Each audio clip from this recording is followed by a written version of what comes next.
Chaque fois qu'il achève son œuvre, il se suspend lui-même. Après avoir assouvi ses désirs malsains, il utilise de l'eau de javel pour oxyder et décolorer son œuvre, afin de lui donner l'apparence d'une poupée. Sa méthode pour choisir ses proies est très simple. Dès qu'il aperçoit n'importe quelle femme blonde qui ressemble à une poupée, il laisse d'abord son chien de compagnie attirer l'attention de la femme, puis il l'enlève par derrière. Ensuite, il l'enferme dans une cage de verre hermétique, pour lui faire subir un rituel de purification de 48 heures. Une fois le délai écoulé, la pièce est entièrement remplie d'eau. Quand tout le processus est terminé, il abandonne son œuvre dans un endroit facile à repérer, pour que la police puisse la découvrir. Mais s'il agit ainsi, ce n'est pas parce qu'il pense que la police ne peut pas l'attraper, mais plutôt parce qu'il veut être arrêté. Car souffrant de schizophrénie sévère, il ne peut presque plus contrôler sa personnalité maléfique. Alors quand sa personnalité maléfique vient de capturer sa 7e proie, la police découvre non seulement la 6e victime abandonnée au bord de la route, mais trouve également un poil de chien, laissé intentionnellement par sa personnalité bienveillante. Grâce à l'analyse ADN du poil, il découvre que ce chien souffre d'une forme extrêmement rare d'albinisme. C'est sans aucun doute une avancée majeure. La police parvient rapidement, en remontant les registres de vente des élevages canins, à localiser le domicile du tueur. L'opération d'arrestation se déroule sans accroc.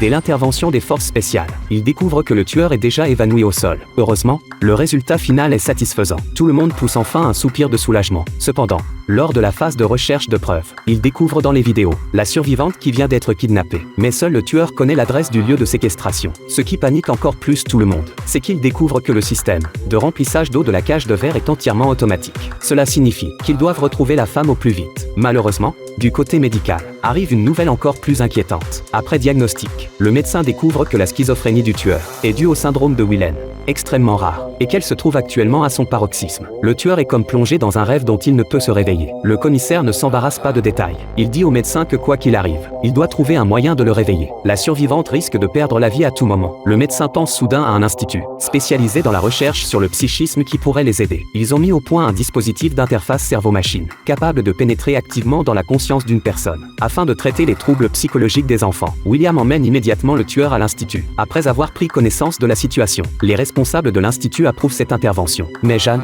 la véritable exécutante, hésite. Elle est la seule à connaître les risques d'une intrusion cérébrale. La moindre erreur peut faire perdre totalement pied, d'autant plus qu'elle n'a jamais tenté de pénétrer dans le cerveau d'un adulte, et encore moins d'un psychopathe schizophrène. Mais quand elle voit dans les vidéos le désespoir des victimes précédentes, elle finit par accepter. Rapidement, tout est prêt. Le tueur est alors conduit dans le laboratoire.